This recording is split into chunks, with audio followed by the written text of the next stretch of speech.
Personne ne l'a vraiment dit comme ça. Mais ce soir-là, à Munich, le PSG n'a pas seulement décroché une finale. Il a envoyé un message froid, direct, presque brutal à toute l'Europe. Paris n'est plus une équipe qu'on admire quand elle joue bien. Paris est devenue une équipe qu'on craint même quand elle souffre. Et c'est peut-être ça, la plus grande transformation de ce club.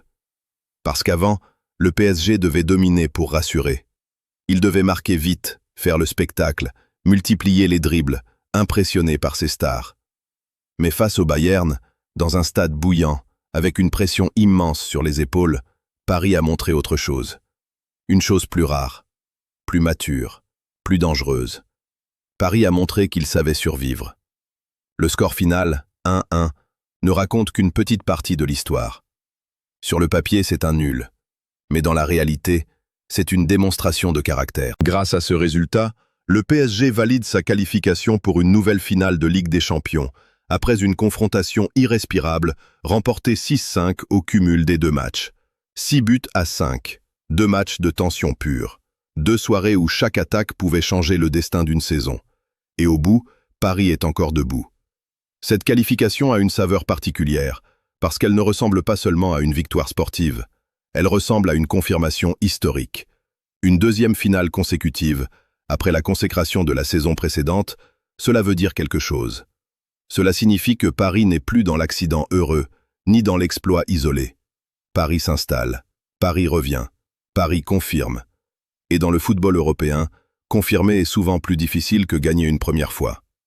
La semaine dernière, le PSG avait brillé par son football total. Vitesse, technique, intensité, mouvement permanent. Cette fois, en Allemagne, la partition a changé. Paris n'a pas joué avec le même éclat. Il n'a pas cherché à séduire à chaque action. Il n'a pas voulu transformer le match en feu d'artifice. Non. Cette fois, Paris a sorti le costume des grandes équipes européennes. Froid, calculateur, solide, patient. Le PSG a compris que dans une demi-finale retour, il ne faut pas toujours être beau. Il faut être juste. Il faut être lucide. Il faut savoir quand attaquer, quand ralentir, quand défendre, quand souffrir. Et c'est exactement ce que les Parisiens ont fait. Face à eux, il y avait le Bayern Munich. Pas une équipe quelconque. Pas un adversaire venu faire de la figuration. Le Bayern, c'est une institution européenne. Un club habitué au grand soir. Un club qui ne renonce jamais, surtout à domicile. Quand Munich est dos au mur, Munich attaque. Munich presse. Munich pousse. Munich vous oblige à défendre votre surface comme si votre vie en dépendait. Et pourtant, Paris a tenu. Le Bayern a essayé d'imposer sa puissance.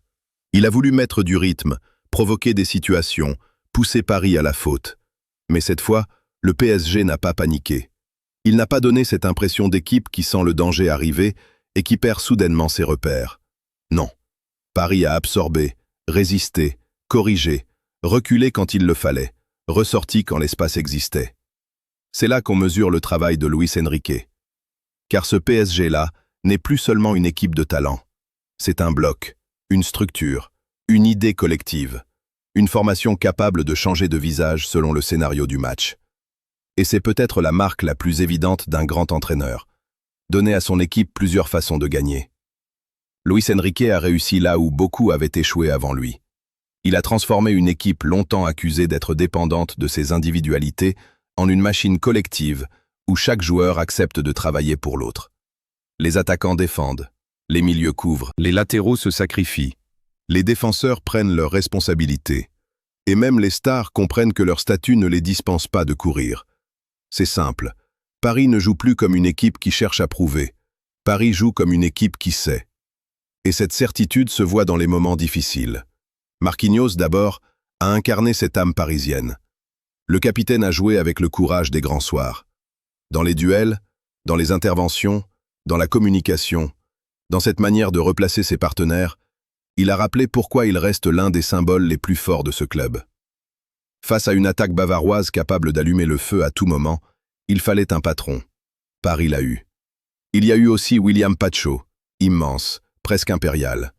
Son match a été d'une solidité impressionnante. Dans le jeu aérien, il a répondu présent. Dans les duels, il a rarement reculé.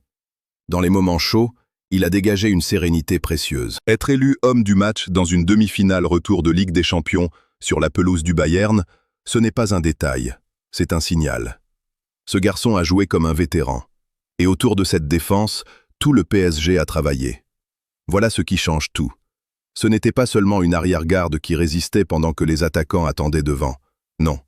Toute l'équipe a participé à l'effort. Tout le monde a accepté la souffrance. C'est là que les grandes équipes se construisent. Devant, Ousmane Dembélé a encore prouvé sa transformation. Pendant longtemps, on a parlé de lui comme d'un joueur imprévisible, capable de gestes incroyables mais parfois frustrants dans les choix. Aujourd'hui, le discours a changé. Dembélé n'est plus simplement un dribbleur spectaculaire. Il est devenu un joueur qui compte dans les grands matchs. Il n'a pas eu besoin de toucher 50 ballons pour peser. Très tôt dans la rencontre, il a transformé une situation en coup de tonnerre. Une frappe forte, nette, sous la barre. Un but qui a donné au PSG de l'oxygène, mais surtout une immense confiance. Ce genre de geste change un match. Et ce qui frappe avec Dembélé aujourd'hui, ce n'est pas seulement son talent, c'est son calme, sa manière d'accepter les consignes, sa volonté de défendre, sa capacité à se fondre dans le collectif sans perdre son instinct. Le joueur qui semblait parfois jouer à contretemps est devenu un élément parfaitement intégré dans une mécanique de très haut niveau. À côté de lui, Khvicha Kvaratskhelia a encore été fascinant. Le Géorgien n'a pas forcément eu besoin d'empiler les buts ou les statistiques pour marquer la rencontre. Son influence s'est vue autrement. Dans sa capacité à garder le ballon sous pression, dans ses accélérations, dans ses prises de décision, dans ses efforts de repli, dans cette faculté rare à donner l'impression qu'à chaque prise de balle, quelque chose peut arriver. Face à lui, les défenseurs bavarois ont souffert. Kvaratskhelia, c'est ce type de joueur qui peut fatiguer une défense simplement par sa présence. Il oblige l'adversaire à reculer, à doubler les marquages, à surveiller les espaces. Et quand il ne fait pas la différence directement, il crée les conditions pour que d'autres la fassent. Mais le plus impressionnant, c'est son engagement sans ballon. Voir un joueur offensif de ce talent revenir défendre, fermer les lignes, gratter des mètres, accompagner son latéral, c'est révélateur de l'état d'esprit parisien. Ce PSG-là a compris une chose essentielle. Dans le football moderne, le luxe ultime n'est pas d'avoir des stars. C'est d'avoir des stars qui acceptent de se comporter comme des soldats. Au milieu, Fabian Ruiz a retrouvé son influence. Son retour dans le 11 européen a donné de l'équilibre. L'Espagnol sait calmer le jeu quand le match devient trop fou. Il sait orienter, temporiser, accélérer au bon moment. Il n'est pas toujours spectaculaire, mais il est précieux. Et dans une rencontre où le PSG devait gérer des vagues bavaroises, ce type de profil devient indispensable. Warren Zaïre-Emery, lui, continue de grandir à une vitesse impressionnante. On oublie parfois son âge, parce qu'il joue déjà avec une maturité rare.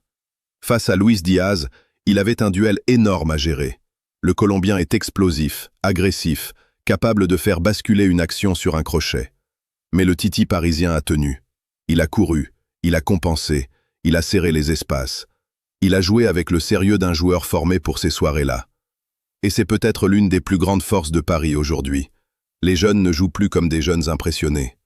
Ils jouent comme des joueurs concernés par l'histoire du club. Mais évidemment, une qualification pareille ne pouvait pas se terminer sans polémique. En Allemagne, le ton est beaucoup plus amer. Pour une partie de la presse bavaroise, le Bayern n'a pas seulement été éliminé par Paris, il a aussi été freiné par des décisions arbitrales contestées. Et dans ce genre de rencontre, chaque décision devient une blessure ouverte. La première grande action qui fait débat concerne Nuno Mendes. Sur une phase de transition, le ballon semble toucher le bras du latéral parisien. Le problème, c'est que le Portugais était déjà averti. Du côté munichois, beaucoup estiment qu'il aurait dû recevoir un deuxième carton jaune.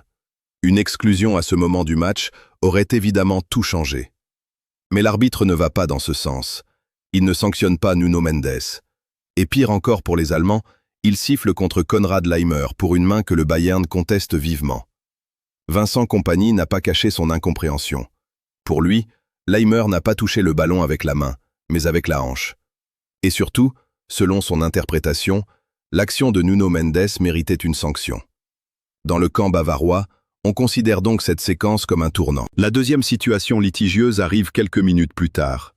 Sur un dégagement compliqué, le ballon touche le bras de João Neves. Là encore, Munich réclame. Là encore, l'arbitre ne siffle pas pénalty. Et là encore, la frustration monte. Pourtant, cette fois, la règle donne matière à discussion. Car lorsqu'un ballon vient d'un coéquipier proche avant de toucher le bras, l'interprétation peut différer. Ce n'est pas toujours automatique.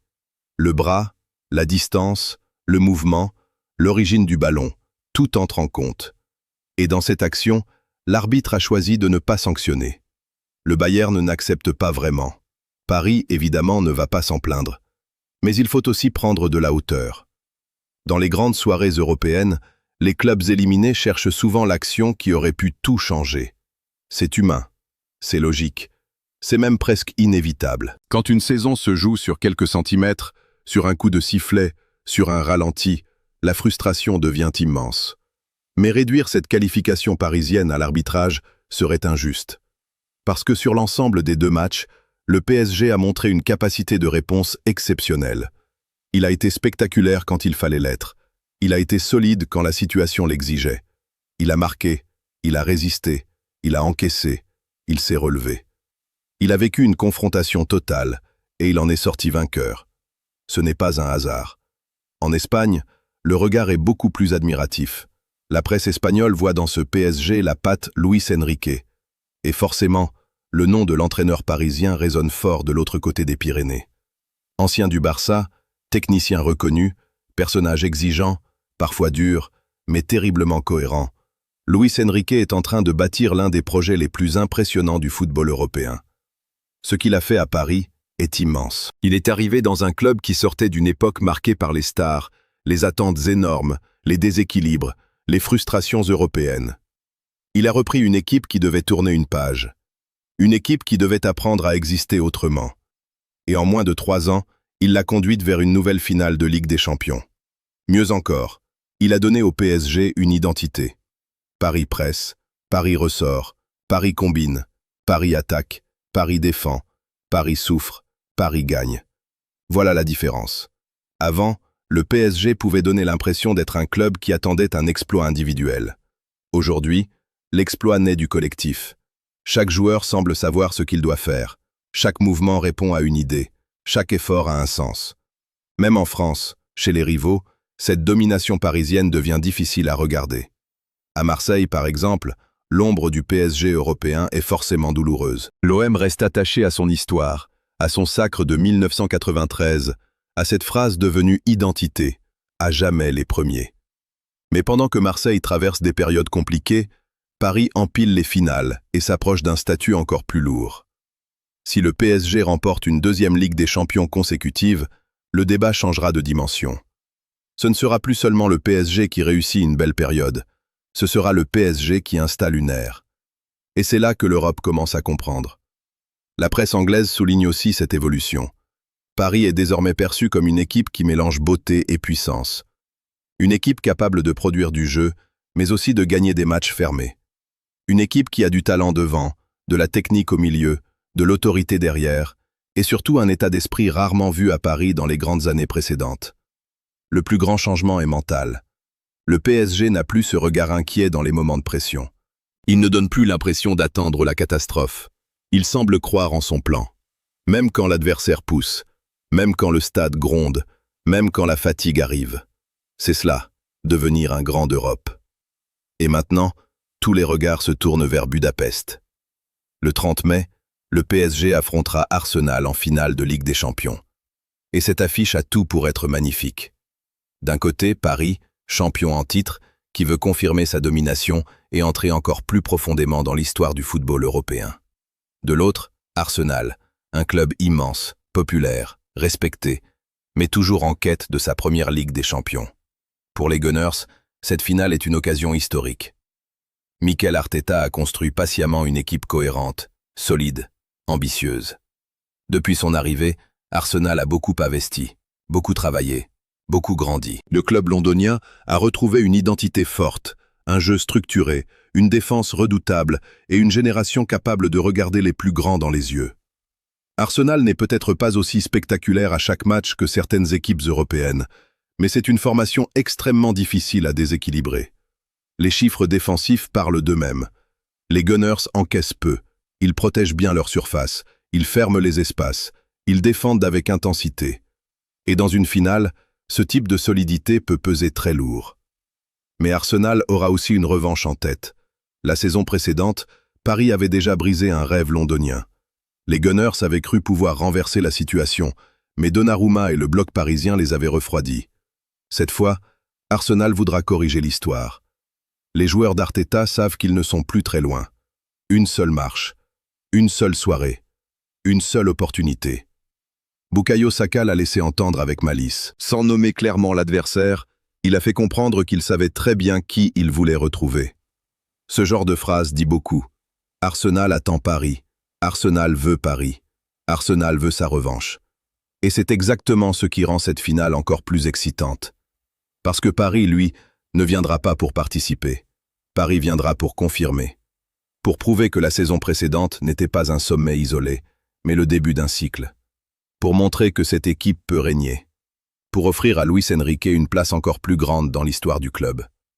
Le duel entre les deux entraîneurs sera passionnant. Luis Enrique connaît les finales. Il connaît la pression. Il sait préparer ses joueurs pour ces moments où tout se décide sur un détail.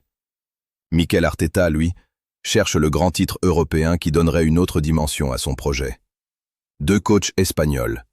Deux héritiers d'une culture de jeu exigeante. Deux équipes collectives. Deux visions modernes du football. Mais une seule coupe.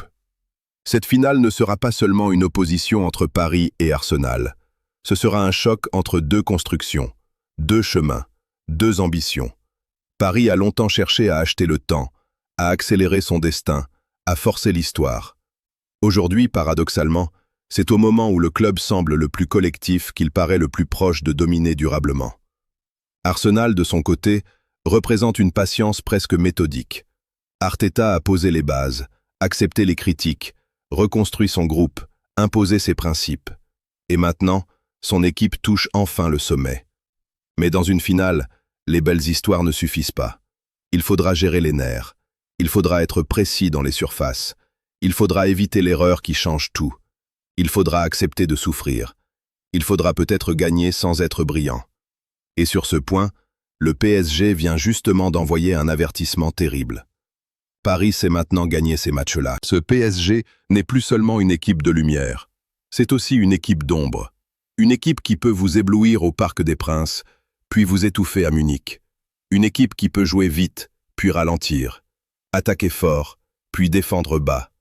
Marquer tôt, puis verrouiller. C'est ce mélange qui fait peur. Alors oui, tout n'a pas été parfait. Oui, certaines décisions arbitrales feront encore parler. Oui, le Bayern aura des regrets. Oui, Arsenal aura des arguments. Mais une vérité s'impose. Le PSG arrive en finale avec la posture d'un champion. Pas seulement parce qu'il porte ce statut, mais parce qu'il joue comme une équipe qui sait ce que ce statut exige. À Munich, Paris n'a pas seulement obtenu un résultat. Paris a passé un test de caractère, un test de maturité, un test européen. Et il l'a réussi. Maintenant, il reste Budapest. Un stade, une finale. Une nuit pour entrer encore plus dans l'histoire. Le PSG est à 90 minutes d'une deuxième Ligue des Champions consécutive. À 90 minutes de faire taire ceux qui pensaient que le club ne pouvait pas durer au sommet. À 90 minutes de transformer une génération talentueuse en génération légendaire. Et c'est là que tout devient fascinant. Parce que Paris n'a plus seulement un rêve. Paris a une mission. Et le 30 mai, face à Arsenal, il faudra répondre à une dernière question. Ce PSG est-il simplement devenu grand ou est-il en train de devenir historique ?